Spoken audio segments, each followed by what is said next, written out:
अस्सलाम वालेकुम everyone, welcome back to my channel easy English with Uzma. आज के स्पोकन इंग्लिश लेसन में हम इन जुमलों को इंग्लिश में कैसे बोले वो सीखेंगे। वो सेंटेंसेस कुछ इस तरह है। शक्ल से तो वो बेवकूफ़ लगता है, इन बादलों से तो लगता है कि आज बारिश होगी, आपके कपड़ों से लगता है कि आप पंजाब से हो। तो इस तरह के सेंटेंस जिसमें हम कहते हैं कि किसी चीज़ को देखकर लगता है, किसी चीज़ को देखकर ज़ाहिर होता है, या फिर कोई चीज़ आपको बताती है कि, तो इस तरह के सेंटेंस बनाने के लिए हम सजेस्ट का यूज़ करते हैं। वैसे तो सजेस्ट का मतलब होता है किसी को सलाह देना, पर यहाँ पर सजेस्ट का थोड़ा मतलब अलग है। When something suggests something, it means it makes you think about something। यानी किसी चीज़ को देखकर कुछ जाहिर होना या लगना, डायरेक्ट ना कहते हुए किसी आइडिया को या सोच को जाहिर करना। आइए एग्जाम्पल के ज़रिए समझते हैं कि आपके कपड़ों से लगता है कि आप पंजाब से हो। तो हम इस तरह के सेंटेंस अपनी डेली लाइफ में बोलते हैं ना, तो ऐसे सेंटेंस बनाने के लिए हम सजेस्ट का यूज़ करते हैं। तो इस सेंटेंस को इस तरह कहेंगे, your cloth suggest that you are from Punjab. Your cloth suggest that, आपके कपड़ों से लगता है आप पंजाब से हो, you are from Punjab. Next sentence, आपके गुस्से से लगता है कि आपको नौकरी नहीं मिली। तो हम कहेंगे, your anger suggest you didn't get the job. Your anger suggest you didn't get the job. आपके गुस्से से लगता है कि योर एंगर सजेस्ट आपको नौकरी नहीं मिली, you didn't get the job. उसकी शराफत से तो नहीं लगता है कि उसने तुम्हें मारा। तो इसे हम कहेंगे, his modesty doesn't suggest that he hit you. His modesty doesn't suggest that he hit you. इन बादलों से तो लगता है कि आज बारिश होगी। तो इन बादलों से लगता है के लिए हम कहेंगे, दीज क्लाउड सजेस्ट दैट आज बारिश होगी, it will rain today. It will rain today. सबूत से तो लगता है कि तुम कसूरवार हो। तो हम कहेंगे, the evidence suggest that you are guilty. The evidence suggest that you are guilty. सबूत के लिए evidence. The evidence suggest that, सबूत से तो लगता है तुम कसूरवार हो, यू आर गिल्टी। इस रिपोर्ट से लगता है कि तुम बिल्कुल ठीक हो। This report suggest that you are absolutely fine. This report suggest that you are absolutely fine. इन अलामात से लगता है कि तुम्हें दूध से एलर्जी है। तो हम कहेंगे, these symptoms suggest that you are allergic to milk. These symptoms suggest that you are allergic to milk. Next है, इस टूटे हुए ताले को देखकर तुम्हें क्या लगता है। तो इस तरह के सेंटेंस को हम कहेंगे, what does this broken lock suggest to you. What does this broken lock suggest to you. Next sentence है, शक्ल से तो वो बेवकूफ़ लगता है। तो हम कहेंगे, his face suggest that he is foolish. His face suggest that he is foolish. अब आप मुझे कमेंट करके बताएं इस सेंटेंस को किस तरह कहेंगे। उसकी आंखों से लगता है कि वो झूठ बोल रही है। अली ने तुम्हारी तरफ देखा तक नहीं। मेरे पास पैसों की कमी है। पहला सेंटेंस जो है, अली ने तुम्हारी तरफ देखा तक नहीं, उसका सेंटेंस स्ट्रक्चर होगा subject plus didn't even plus verb का first form and then other words. अगर डिडंट इवन वर्ब के फर्स्ट फॉर्म के साथ आता है तो वो किस तरह मीनिंग देगा। For example, didn't even think, तो उसका मीनिंग होता है सोचा तक नहीं। डिडंट इवन थिंक, सोचा तक नहीं। अगर हम कहते हैं कि डिडंट इवन लुक, देन इसका मतलब होता है देखा तक नहीं। फॉर एग्जाम्पल, अली ने तुम्हारी तरफ देखा तक नहीं, तो हम कहेंगे, Ali didn't even look at you. Ali didn't even look at you. सबसे पहले सब्जेक्ट लगाएंगे, यहाँ पर सब्जेक्ट अली है, फिर हम हमारा जो एक्सप्रेशन है वो यूज़ करेंगे डिडंट इवन प्लस वर्ब का फर्स्ट फॉर्म। वर्ब जो है वो यहाँ पर लुक है, देखा। ओके, तो डिडंट इवन लुक। और फिर बाद में अदर वर्ड्स में तुम्हारी तरफ at you. Ali didn't even look at you. Next sentence है, उसने तुम्हारे बारे में सोचा तक नहीं, तो हम कहेंगे, he didn't even think about you. He didn't even think about you. Subject then didn't even think then other words about you. He didn't even think about you. Next sentence है, तुम्हारे दोस्तों ने तुमसे दावत का पूछा तक नहीं, तो हम कहेंगे, your friends didn't even ask you for the party. Your friends didn't even ask you for the party. Next sentence है उसने तो मुझे मदद के लिए शुक्रिया तक नहीं किया, तो हम कहेंगे he didn't even thank me for the help. He didn't even thank me for the help. अब हम हमारे नेक्स्ट स्पोकन स्ट्रक्चर की तरफ जाते हैं। तो उसमें जो एक्सप्रेशन हम यूज़ करेंगे वो है running short of. Running short of जिसका मतलब होता है कि किसी चीज़ की कमी है या किसी चीज़ की कमी चल रही है। तरह के सेंटेंस बनाने के लिए जो सेंटेंस स्ट्रक्चर यूज़ होगा वो है subject plus helping verb then running short of then object. For example, मेरे पास पैसों की कमी है, तो हम कहेंगे I am running short of money. I am running short of money. यहाँ पर सब्जेक्ट हम आई इस्तेमाल करेंगे। चूँकि ये सेंटेंस प्रेजेंट टेंस का है इसलिए हेल्पिंग वर्ब सब्जेक्ट आई होने की वजह से एम आएगा, आई एम। देन हम हमारा एक्सप्रेशन लगाएंगे running short of, running short of, and then object money. पैसों की बात की जा रही है इसलिए money. I am running short of money, मेरे पास पैसों की कमी है या फिर मेरे पास पैसों की कमी चल रही है। अगर आपको कहना है कि मेरे पास वक्त की कमी है तो हम कहेंगे I am running short of time. I am running short of time. मेरे पास अल्फाज की कमी है तो हम कहेंगे I am running short of words. I am running short of words.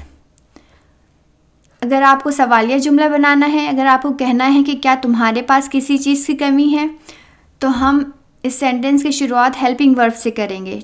चूँकि ये सेंटेंस प्रेजेंट टेंस का है इसलिए हमारा हेल्पिंग वर्ब यहाँ पर आर होगा। Are you running short of something. Are you running short of something, क्या तुम्हारे पास किसी चीज़ की कमी है। Are you running short of something. अब ये दो सेंटेंसेस आपके लिए। अब आप कमेंट करके बताएं कि इन सेंटेंसेस को किस तरह कहेंगे। अली ने डिनर के लिए पूछा तक नहीं। मेरे पास आइडियाज़ की कमी है। Use of in no time. In no time. In no time का मतलब होता है देखते ही देखते। इन नो टाइम का यूज़ उस सेंस में किया जाता है जब कोई काम हो जाए और वक्त का पता ही ना चले। फॉर एग्ज़ाम्पल, देखते ही देखते वो अमीर हो गया। तो इन नो टाइम का यूज़ हम सेंटेंस की शुरुआत में या सेंटेंस के आखिर में कर सकते हैं। तो इसे हम इस तरह कहेंगे ही got rich in no time. वो अमीर हो गया। ही गॉट रिच देखते ही देखते in no time. He got rich in no time. देखते ही देखते शाम हो गई, तो कहेंगे it's evening in no time. It's evening in no time. अगर कहना है कि देखते ही देखते शाम हो गई थी तो हम कहेंगे it was evening in no time. देखते ही देखते 9 बज गए, तो हम कहेंगे it's 9 o'clock in no time. It's 9 o'clock in no time. देखते ही देखते 9 बज गए थे। It was 9 o'clock in no time. It was 9 o'clock in no time. देखते ही देखते वो रोने लगी, तो हम कहेंगे she started crying in no time. देखते ही देखते सब कुछ बर्बाद हो गया, तो कहेंगे everything was ruined in no time. Everything was ruined in no time. Next जो स्ट्रक्चर है हमारा वो यूज़ है be meant for someone or something. ये जो फ्रेज़ है be meant for someone or something, इसका इस्तेमाल हम वहाँ पर करते हैं जब हम बताते हैं कि कोई शख्स या कोई चीज़ किसी शख्स या किसी चीज़ के लिए बनी हो। फॉर एग्ज़ाम्पल, हम इस तरह कहते हैं ना कि तुम बिज़नेस के लिए बने हो। इस सेंटेंस को हम इस तरह बनाएंगे, तुम बिज़नेस के लिए बने हो। You are meant for business. You are meant for business. इसका सेंटेंस स्ट्रक्चर कुछ इस तरह होगा कि पहले सब्जेक्ट आएगा, फिर हेल्पिंग वर्ब लगाएंगे, फिर हम मेंट फॉर लगाएंगे जो हमारा एक्सप्रेशन है। देन अगर नाउन हो सेंटेंस में तो नाउन इस्तेमाल करेंगे। अगर हम सेंटेंस में वर्ब यूज़ कर रहे हैं तो वो अपने आईएनजी के फॉर्म के साथ आएगा। नेक्स्ट सेंटेंस है तुम सिर्फ मेरे लिए बने हो, तो हम कहेंगे you are only meant for me. You are only meant for me. तुम कारोबार करने के लिए बने हो। कारोबार करना, यहाँ पर वर्ब का जिक्र हो रहा है। ओके, जब वर्ब हो तो वो अपने आईएनजी के साथ आएगा। करना, करने के लिए डू वर्ब होता है और हम आईएनजी के साथ यूज़ करेंगे इसलिए डूइंग हो जाएगा। तुम कारोबार के लिए बने हो। You are meant for doing business. You are meant for doing business. Next है हम एक दूसरे के लिए बने हैं, तो हम कहेंगे we are meant for each other. We are meant for each other.